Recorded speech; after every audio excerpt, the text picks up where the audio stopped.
Leprechaun, in the Hood, which is the natural step after Las Vegas and Space. We made it to the point where they stopped numbering the sequels at 5, and for whatever reason, they still had lots of potential for this series.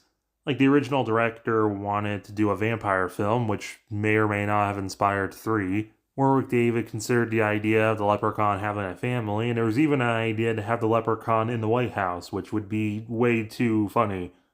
And for whatever reason, the series also went on a 5-year break. The film opens with the beginning of the first film with a new voiceover, but quickly cutting to rapper Ice-T in an afro wig because it's the 70s.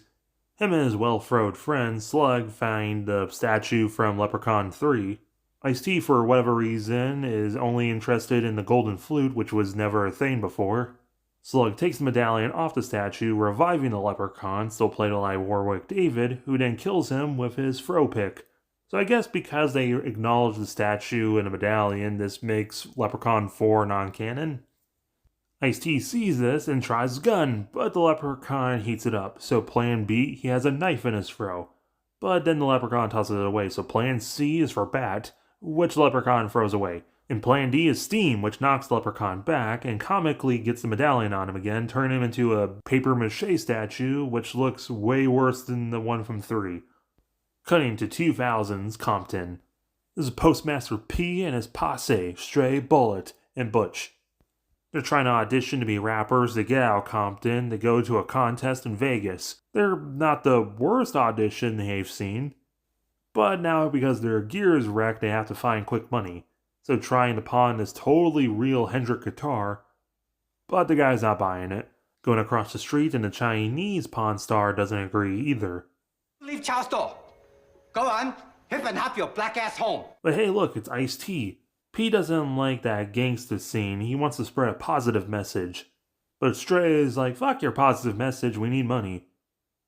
And he's actually gonna give them a shot. Postmaster P, y'all, positivity, a positive flow through your speakers is what I'm bringing. Well, he doesn't totally hate the audition, but this positivity stuff is super gay and won't sell well. We need more bitches and drugs. But P ain't all about that, he has artistic integrity. But Stray, fuck your integrity, we need cash.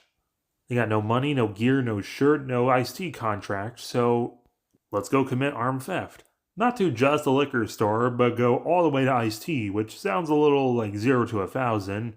And P's against it, but the movie won't go further, so let's do it. Finding chest of gold, Butch brought some C4 with him to blow up a case that has a leprechaun in it. Just as Ice-T walks in and P caps him. So they take the flute and the leprechaun's medallion, reviving him.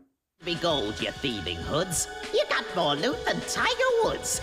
So the group shoots at the leprechaun and accidentally drops the medallion. T's fine, but the leprechaun is too, so hiding in the bathroom. But the leprechaun smells that green cigarette he has. Literally. A friend with weed is a friend indeed. But a friend with gold is the best, I'm told. So the leprechaun got Ice-T's finger and electrocutes William Washington. So the trio goes to pawn the gold for equipment money as P plays the flute, which apparently is a mind control flute. Better have the exact same scene at the Chinese pawn store just to make sure. Ice-T has the medallion, and the leprechaun goes to talk to the first pawn guy, but he's got a katana. But what's more dangerous than a katana, the leprechaun sends a woman after him. I'm serious, instead of casting an illusion to be the woman, the leprechaun, mind controls someone. The trio have a party, but P's starting to rethink this whole thing, But not for too long, because Ice-T found him, but that reattached finger still hurts, so they're able to escape. And clearly the best spot to hide out is Miss Fontaine's. As long as they perform on her patio set. But the neighbors hate their sound, but luckily they still have the golden vape pen to change their mind. The leprechaun takes out the other pawn guy and goes to Fontaine's for a choke and fuck. The trio stuck in a giant bathroom have to figure a way out, but luckily Butch knows how to make a chemical fire with a douche. Escaping again to church. They're allowed to stay if they play in choir. They try, but religious rap is almost as bad as country rap, or country in general. But a little flute action changes their mind. Even Coolio shows up, but also Ice-T, but also Leprechaun, but also Joe Biden, or not. But luckily the Reverend saw a leprechaun too, so they trapped the leprechaun in an iron safe. They try sampling the flute, but I guess it doesn't record, so they have to be a in-person only band. But as the trio leaves, the leprechaun summons his zombie fly girls. Seriously what they call them in the film, and no, they're not fly people, they're just ladies who are possessed. Distracting the Reverend, and somehow the leprechaun escaped. We'll eventually see there's 3 of them, so maybe the other 2 snuck in. The guys are doing well, so well in fact, the token white guy walks in and offers them a record deal to his huge company. Hooray! But then the zombie fly girls and the leprechaun arrive. Stray ain't trying to catch that, but the leprechaun uses his force powers to point the gun at Butch. So they have to give up the flute. But then the leprechaun wants to test how stray is this bullet. The film takes this surprisingly serious, showing the 2 feeling sad about the loss of their friend and they having to stash his body in a car because the leprechaun report won't be taken serious, and P even has nightmares about his friend. But Butch, in his silly glasses, has been doing his reading about Leprechaun 1, and 4-leaf clovers still hurt the guy. So they're going to give him a clover joint, and to get close, clearly drag. You might giggle or think that's offensive, but actually this plan is completely successful because the clover weed frees the girls and even knocks out the leprechaun. So they get the flute, but Ice-T comes in blasting, which hits Butch.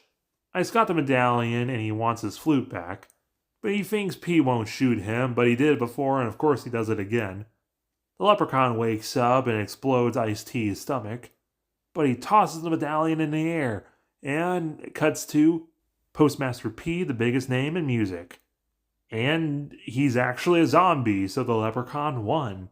You go down, we'll cause a scene, you'll love the groove. Left in the hood, come to do no good. Left in the hood, when we're bad, we're good. Final body count, 10.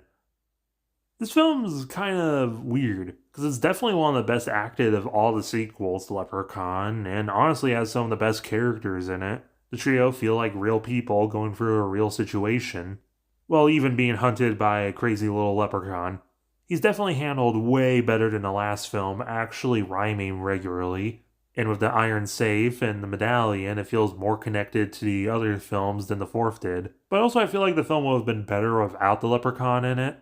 You can have a decent drama about Postmaster P wanting to spread a positive message, but he's held back by the system and being poor in Compton, which leads to him robbing a big record guy, which ends up with his friends being killed by the guy, which ultimately leads to Postmaster P becoming the biggest name in music, becoming the gangster rapper he never wanted. Also, this film has horrible cinematography. There's plenty of scenes of characters talking and just walking towards the camera, or scenes where it's clear that they couldn't cut because they didn't want to move the camera crew around. 4 out of 10. But let me know down below, as well as hitting the like button, subscribing, and hype on mobile what you thought of the film.